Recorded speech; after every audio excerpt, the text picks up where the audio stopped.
most of the work we're going to do to be ready for pandemic 2, I call this pandemic 1, most of the work we'll do to be ready for that are also the things we need to do to minimize the threat of bioterrorism. To be ready for pandemic 2, I call this pandemic 1. We'll have to prepare for the next one. That, I'd say is will get attention this time.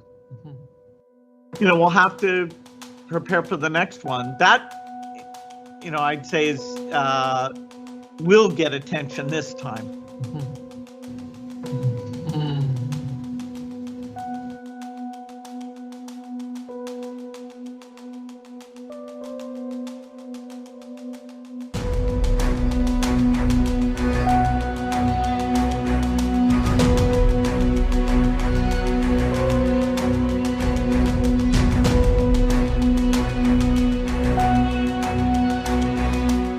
Expliciet werk je al om ons in ieder geval op weg te helpen mocht er een tweede pandemie komen. Maar eigenlijk als ik goed volg wat je al jaren zegt, dan is de kans dat een tweede pandemie komt heel erg groot. Ja, daar is wel consensus over. Dat is ook, het staat ook al een tijd lang in het 10-jarenplan van de Wereldgezondheidsorganisatie. 10-jarenplan van de Wereldgezondheidsorganisatie. Dus daar stond, bereid je voor de komende 10 jaar, er gaat een grote infectieziektecrisis komen. Nou, dit was jaar 1.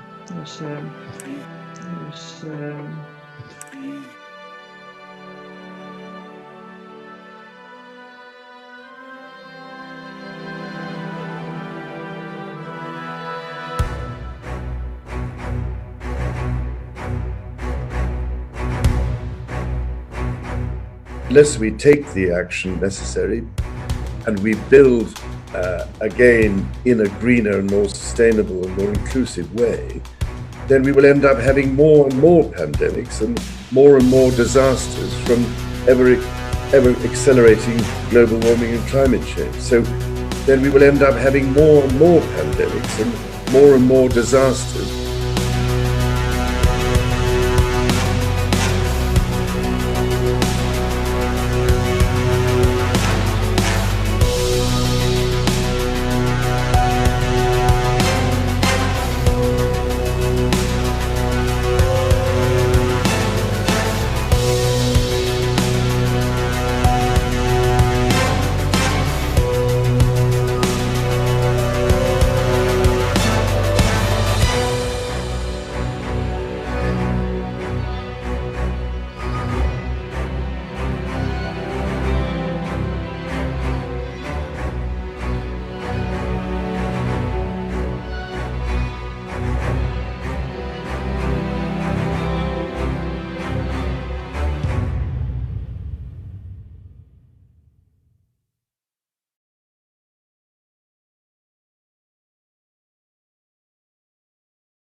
There's one message that I want to leave with you today based on my experience, and you'll see that in a moment, is that there is no question that there will be a challenge to the coming administration in the arena of infectious diseases, both chronic infectious diseases in the sense of already ongoing disease, and we have certainly a large burden of that, but also there will be a surprise outbreak.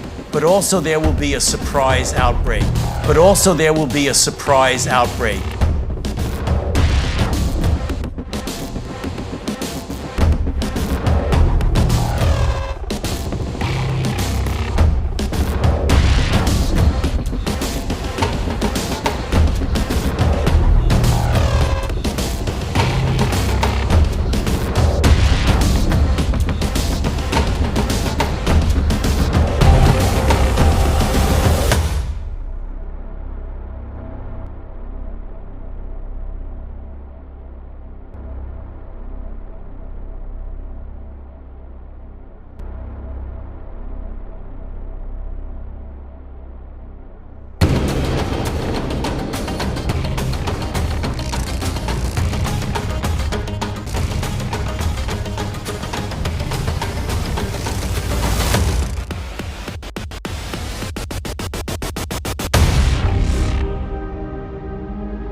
of what's looking like it will be a severe pandemic, of what's looking like it will be a severe pandemic, of what's looking like it will be a severe pandemic. And there are problems emerging that can only be solved by global business and governments working together.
Why don't we blow this system up? I mean, obviously we can't just turn off the spigot on the system we have and then say, hey, everyone in the world should get this new vaccine we haven't given to anyone yet.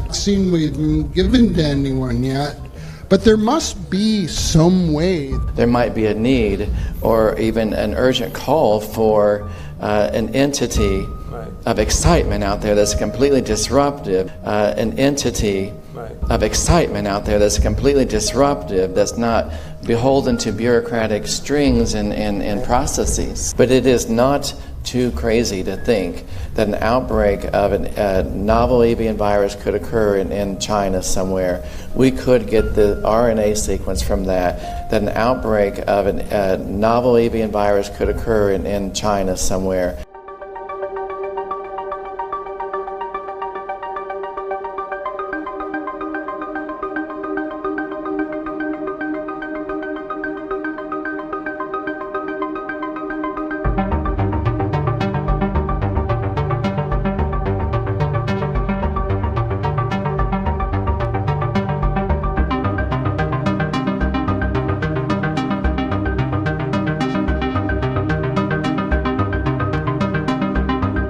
And then you have one opportunity to do it right. I mean, day one is so important.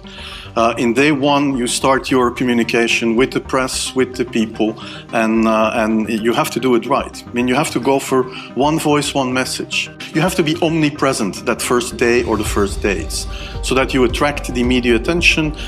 You make an agreement with them that you will tell them all, and if they call, you will pick up the phone. When you do that, then you can profit from these early days to get complete carpet coverage of the field, and they're not going to search for alternative voices. voices there, and they're not going to search for alternative voices there. I used there Sir Donaldson's quote, where he said that in the UK, by the peak of the epidemic, 40 people would die per day at the end of the summer.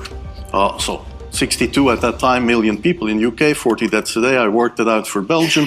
That would be 7 deaths a day at the peak of the epidemic. I used that in the media. 7 Belgian flu deaths per day at the peak of the epidemic would be realistic. That is true in every year, even interpandemically. That is very, very conservative. However, talking about fatalities is important, because when you say that, people say, wow, what do you mean? People die because of influenza? And that was a necessary step to take. And then, of course, a couple of days later, you had the first H1N1 death in the country, and the scene was set and it was already talked about. And the scene was set and it was already talked about. And then you had to pick who is going to be vaccinated first. And then, well, women and children first, whatever. I mean, risk groups, they were important. And then I misused the fact. And then I misused the fact that the top football soccer clubs in Belgium inappropriately and against all agreements vaccinated they made their soccer players priority people. So I said I can use that. Because if the population really believes that this vaccine is so desirable that even the soccer players would be dishonest to get their vaccine, I said, okay, I can play with that. So I made a big fuss about this. I can play with that. So I made a big fuss about this. This is Van Ranst is raving mad. But it worked. But it worked.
What's going on? Just let me think about where to start. Well, he saw something. What is it? I saw a virus. I think some kind of disease. A virus? Like what? Like SARS? I don't know. All I know is that it's highly infectious. It may be fatal. Right now, we could all be infected.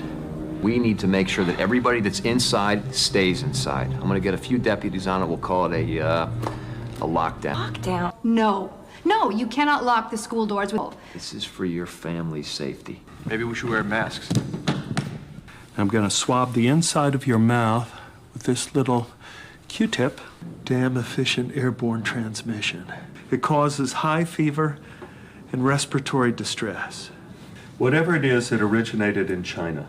I'm authorizing a quarantine on everyone who's come in contact with a symptomatic person. This is your virus. I'm sorry, but there's no cure for that.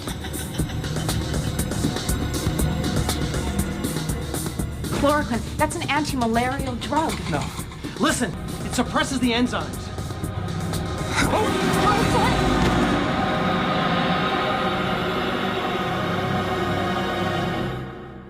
Welcome back, you damn fool.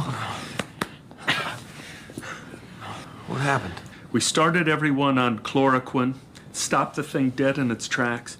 Now,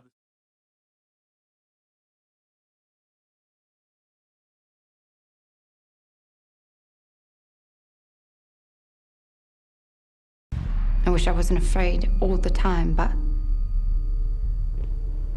I am.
we'll have to prepare for the next one. That, I'd say is will get attention this time.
If you look behind the curtains, you see, okay, this medical story with COVID-19, we have the medical facts, it's scam, it's fake.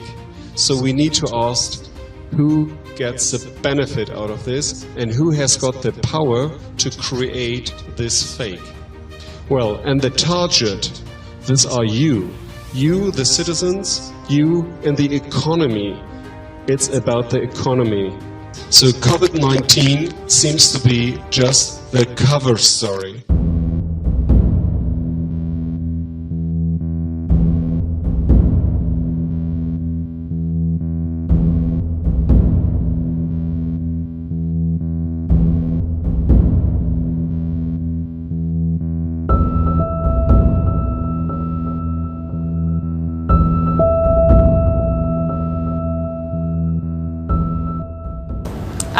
We will be looking at what contact tracing looks like in the New World Order. Yes, it will be pubs and clubs and other things if we have a positive case there. Today is the first full day of the New World Order. Outdoor gatherings are limited to 2 people. Exercise is allowed, but no further than a 10-kilometre radius from your home. Browsing in shops is not permitted. Only one person per household may leave to do essential shopping. And from tomorrow, funerals are limited to 10 people. So you can expect that we will have transmission from time to time, and that's just the way it is. We've got to accept that this is the new world order. We've got to accept that this is the new world order. The new world order, our army comes marching in, partnering with police to help enforce the country's tough new quarantine laws. And also the new world order that will come into force at 12 p.m, that's midnight tonight. New restrictions on various businesses. Stay with us. We need to get used to being vaccinated with COVID vaccines for the future. I want to be straight with you. There will be no return to the old normal for the foreseeable future. I repeat, there will be no return to the old normal for the foreseeable future. So people assume we are just going back to the good old world which we had, and everything will be normal again in how we are used to normal, in the old fashion. This is, let's say, fiction. It will not happen. A vaccine on its own will not end the pandemic. Surveillance will need to continue. People will still need to be tested, isolated, and cared for. Contacts will still need to be traced and quarantined. And that's just the way it is. We've got to accept that this is the new world order.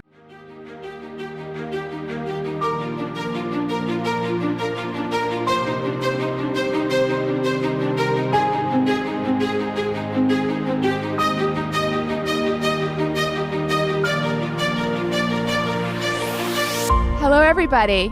I'm Dr. Simone Gold. I'm a board-certified emergency physician and the founder of America's Frontline Doctors. I'm also a Stanford University educated attorney, and we've come back with some of my group for the second White Coat Summit. We're here to speak to America just like we did on July 27th. At that time, we brought the American people truth and hope and optimism, and we're here to give you more truth and more reasons to be optimistic and to not live in fear. There continues to be a great deal of disinformation and outright censorship. Since our summit, the censorship unfortunately has gotten worse. Because of that, we've established a website, America's Frontline Doctors, where you can find the truth, where the truth is not censored. We have contact with 87,000 nurses that do not want the vaccine. There's no reason for panic. Also in the medical practice, there's no reason for panic. The panic is created by these false positive PCR tests. 89% until 94% of those PCR tests are false positive. They don't test for the COVID-19, and also the rest is false negative. So we have to look at clinics. We have to start looking at clinic. Medical doctors have to stop looking at those tests. That's very important. Let's go back to the clinics and to the facts.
Welcome everyone. My name is Professor Dolores Cahill, and it is my great honour to inform you that we have founded the World Freedom Alliance. And this aims and will be a worldwide organization linking groups in all continents of the world and in individual countries. We have a group in 20 countries. It's called comusaf.com. So it is, there are more than 4,000 doctors using it in more than 22 countries, I have to say, exactly now. The lawyer group is getting very big. We have even a commissioner of the human rights, doctors inside that are from the Human Rights Commission, and professors from universities of international law. So there are very high class ones, and it would be great to have more lawyers in there as well as doctors. So any doctor and any lawyer is welcome.